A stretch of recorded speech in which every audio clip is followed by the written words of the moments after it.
가정 예배를 어떻게 드릴 것인가? 돈 휘트니. 가정 예배에서 세 마디 말을 여러분이 기억하셔야 합니다. 읽고 기도하고 찬양하라. 성경을 읽으시고 함께 기도하시고 함께 찬양하십시오.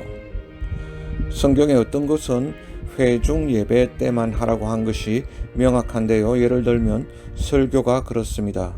설교는 설교자가 필요하고 하나님께 부름받은 회중이 필요하죠. 성찬식도 예수님이 나를 기억하며 행하라 하셨죠. 이것도 교회에 주신 것입니다. 우리 각자를 보고 성찬식을 하라고 하지 않으셨습니다. 개인 경건의 시간은 주님은 그걸 가정 예배 때 하라고 하지 않으셨어요. 그런데 성경이 말씀하는 예배에 세 가지가 있습니다. 먼저 성경 읽기입니다. 그저 성경을 낭독하십시오. 한 권씩 차례로. 집에 어린 자녀가 있을 것입니다. 이때는 성경에서 이야기체로 나오는 구절을 찾아서 읽으세요. 또는 짧은 단락을요. 왜냐하면 어린 자녀들은 어른들처럼 어떤 개념을 생각하지 못합니다. 그런 이유로 많은 크리스천 가정은 어린이 성경책 같은 것을 사용합니다. 거기엔 주로 스토리가 나와 있죠. 그러다가 자녀들이 점점 커가면 가정 예배 때 신약을 차례대로 완전 통독하는 그러한 목표를 세우는 거죠. 그 다음에는 신구약 전체를 통독하고요. 무엇보다 먼저 가정 예배 때 성경을 함께 읽는 거죠. 두 번째로 함께 기도하기입니다. 함께 기도하기에는 매우 많은 방식이 있습니다. 하루는 한 사람이 대표로 기도하고 다음 날에는 다른 사람이 또 대표로 기도하고 이렇게 순서를 차례로 정해서 기도하거나 혹은 모두 함께 합심 기도를 할 수 있죠. 그렇게 할 때 제가 한 가지 제안 드리는 것은 여러분이 가정 예배 때 기도하실 때 적어도 그날 성경에서 읽은 내용 한 가지를 놓고 기도하라는 것입니다. 예를 들면 여러분이 만약 가정 예배 때 요한복음 3장을 읽으셨다면 이렇게 말할 수 있죠. 우리가 아는 사람 중에 누가 예수님을 만날 필요가 있는 사람인가? 오늘 밤 우리가 읽은 성경에 나오는 그 예수님을 만난 니고데모처럼. 그래서 그 사람을 위해서 가족이 함께 기도하는 것입니다. 그 다음날 밤엔 요한복음 4장을 읽고서 이렇게 서로 말할 수 있죠. 우리가 아는 여자 중에 누가 예수님을 만나도록 우리가 기도해줘야 하지? 그 우물가에서 예수님을 만난 여자처럼요. 이런 가정 예배에 무슨 준비가 따로 할 필요가 없습니다. 제가 만나봤는데 많은 사람들이 이렇게 생각합니다. 우리가 가정 예배로 함께 모인다면 무슨 어떤 교제가 필요한 게 아닌가. 자기는 그렇게 그걸 읽고 준비할 시간이 없다고 생각합니다. 자기는 예배를 인도할 그러한 어떤 기술도 없다고 생각하는데요. 저 돈 휘트니는 가정 예배를 위해서 준비한 적이 없습니다. 그저 성경을 집어들고는 그 전날 성경 어디를 읽었는지를 찾아보고 그 다음부터 오늘 읽어가는 것입니다. 그 다음에 성경 내용으로 기도하고 찬양 부르고요. 그러면 아마 10분 정도 걸릴 것입니다. 제 생각에 10분이 성취 가능한 가정 예배의 시간인 것 같습니다. 여러분이 더 어린 자녀가 있으면 그보다 더 짧은 예배 시간을 가질 수도 있겠지요. 왜냐하면 그들의 집중력은 아주 짧으니까요.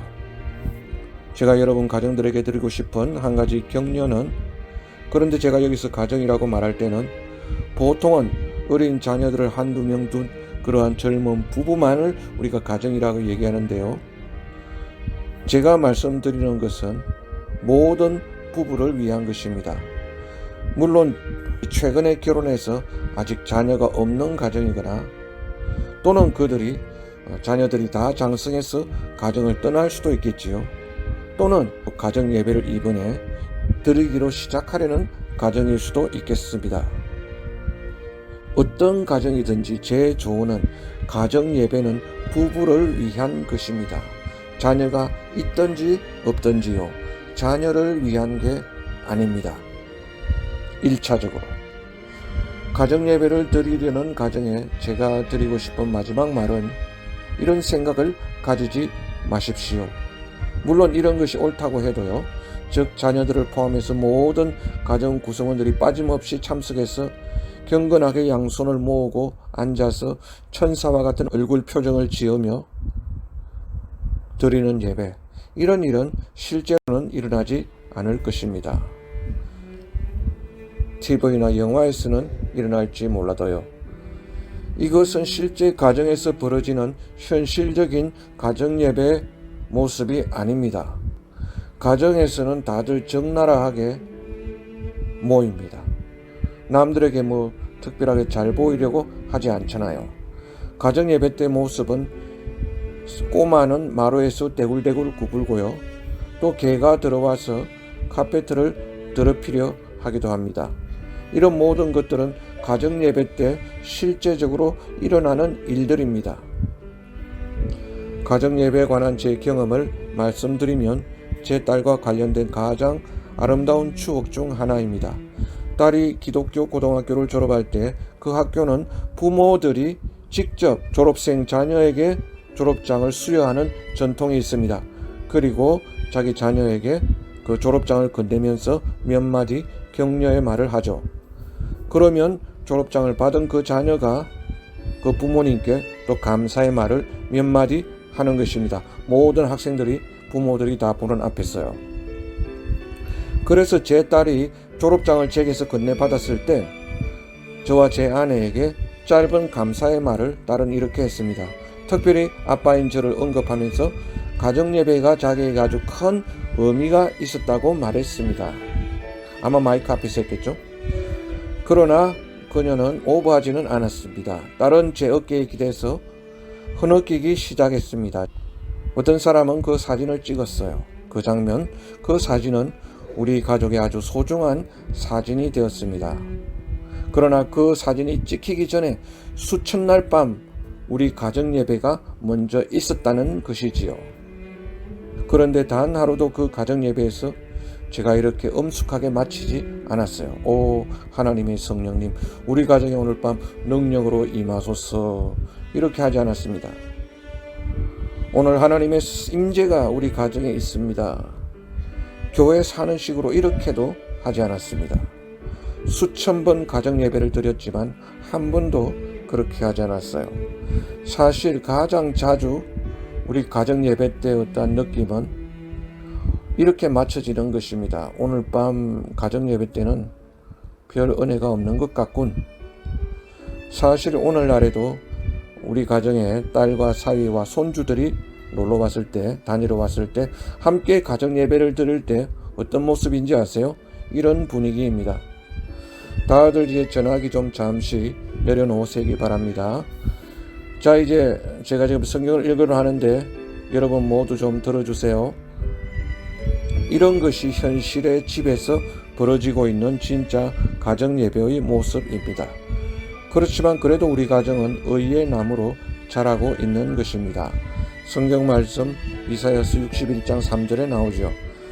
여러분, 의의 나무는 어떤 장황하게 그러한 자세를 뽐내며 자라지 않습니다.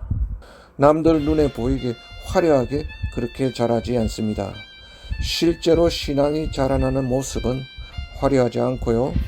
그렇지만 매일 기본에 계속 충실한 자세를 유지할 적에 신앙이 자라고 결국 그것이 장성한 의의 나무, 즉 의로운 나무로 자라나게 되는 거죠. 그러므로 만약 여러분이 가정 예배를 지속적으로 계속 가지신다 하더라도 여러분은 그 열매를 수년 동안 보지 못하실 수도 있습니다. 그렇지만 가족들에게, 자녀들에게 계속적으로 복음을 들려주십시오. 하나님께서 그리스도를 통해서 이루신 일, 즉 복음이 선포되고 그걸 매일 듣는 것은 얼마나 복된 일인지요. 그 모든 일의 결국에 여러분은 발견하고 깨닫게 될 것입니다. 정말 하나님의 말씀은 역사하시는구나. 우리 자녀들이 의의 나무로 자라는구나. 아멘.